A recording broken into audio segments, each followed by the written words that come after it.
back, ladies and gentlemen. I know it's been a while since we've been on the camera, behind camera, doing all of our wonderful things on this channel, but life took its toll on us. If you can see to my right and to my left, I don't know how well you can see it, but we have two trucks in the shop that are very, very familiar. And also a lot of things have changed in the shop. I will get to why my gray truck is here, but for now we're focusing on the work truck because we needed to, you know, make a living. This truck has been having an issue. We think it was fuel related. I think I got it all buttoned up, so I'm gonna take that for a test drive real quick, and then I will get back to you guys and get into the juice of why my truck is sitting here in the shop and will be for maybe some time.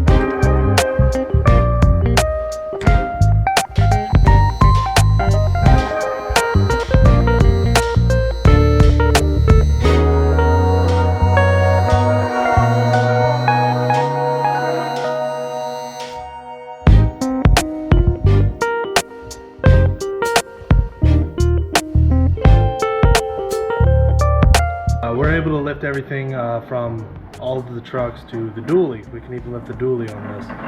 So it's become very useful, probably the most useful tool we have. And the only issue though is, I'm sure you could tell, our roof is a little low and I actually had to go above the cross members.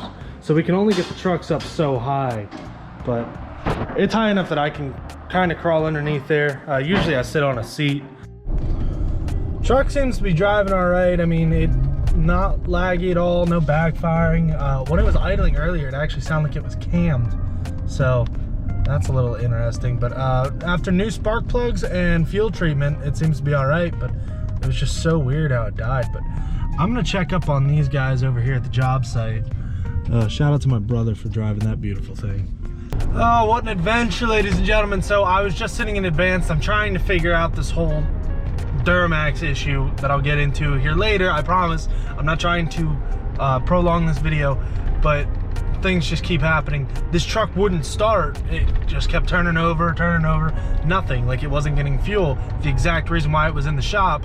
So I went in and I looked for a fuel filter, and apparently the fuel filters for these are integrated into the fuel pump for some reason.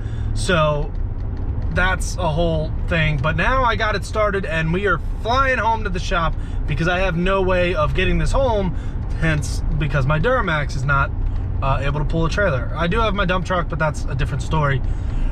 I don't really want to do that.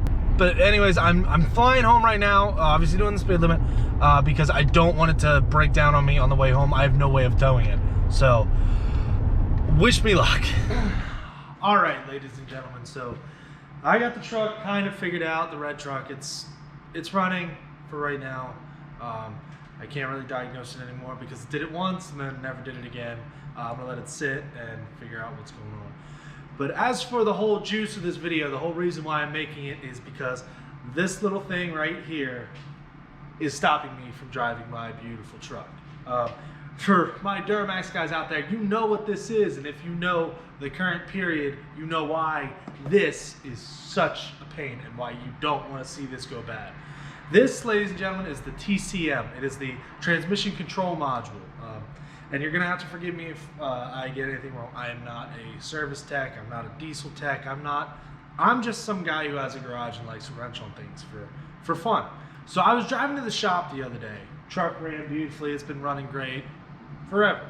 And all of a sudden my traction control light comes on. And I see in the little text bubble underneath, it says service stabilitrack. And I'm like, oh great, something electrical is going wrong. It's typical, the electronics in these trucks, they have way too many electronics, it goes bad. You know the whole deal. And then I get the check engine light and the truck is stuck in third gear. So basically it's limp mode, for those of you who know. And I ran the code and it said locks control to TCM. And I looked over all the components, and for you, if you're wondering, this is what the inside looks like. All those little pegs go into whatever. I don't understand. It's a whole lot of computer stuff that I don't understand. Basically, the truck is saying that it can't communicate with this, and if it can't communicate with this, it doesn't know what gear it's in, where we're going, how fast we're going, all that. So without this, the transmission is all but useless. So my truck can start up perfectly fine, it can run great, but it doesn't know where the transmission is. Basically, the truck doesn't think it even has a transmission at this point. So, and all that being said, you're probably like, well, why don't you just buy another one? Well, that's the tricky part. So, to buy one of these, you're gonna have to have incredibly good luck, because I have called our local dealership, I've called dealerships across the country, I called California, I called Oklahoma, I called a few other states in there, dealerships, not just regular shops or part stores, dealerships, which should have these on hand, and none of them have them. Nobody knows how to get them, nobody knows what's going on, and at that point, when you're finding a remanufactured one, you're paying anywhere from $1,000 to, I've seen $4,000. And you obviously have to get the correct one to your truck. And with these trucks, you also need to reflash it to the truck. You can't just plug and play with these. You can get ones that are already programmed for your VIN number, but it's that goes with the extra cost. So right now, my truck is going to sit all for this tiny little piece because I can't find it. So that's a little, that's why this truck is sitting. It's in the background, and don't make fun of me. Oh, it's a Chevy thing, blah, blah, blah. Don't. Fords and Dodges have their problems. Don't you even start. This truck has done me nothing but good. I've never had a problem with it. I've never had any electrical issues before this. No coolant issues, no nothing. But now one little part is stopping me from enjoying it, and at a very crucial time. So that's what's going on with the truck. A lot of guys hate to hear that it's TCM, but can't do nothing about it. Funny thing is though, the truck that I was working on earlier, why that was in here at the same time as this is because the day that this went out, that truck wouldn't start. That should be taken care of at this point. That truck will now be my daily driver for a little while. I still have the Jeep. Don't worry, I still got the Jeep, but it's a little cold and it's not the best for wintertime. Yeah, I just want to get in front of you guys and give you a little update on what's going on. It sucks that it was because of this, but what can you do? You can't really do much.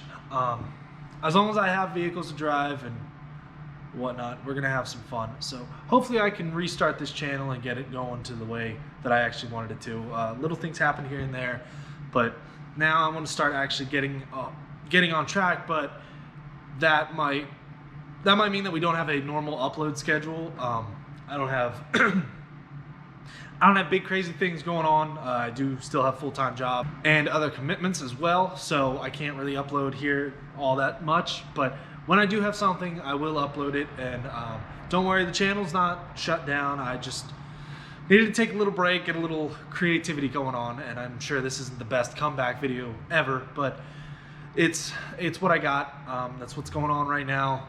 A few things have happened in the shop since, nothing crazy, but we got the lift, that was cool.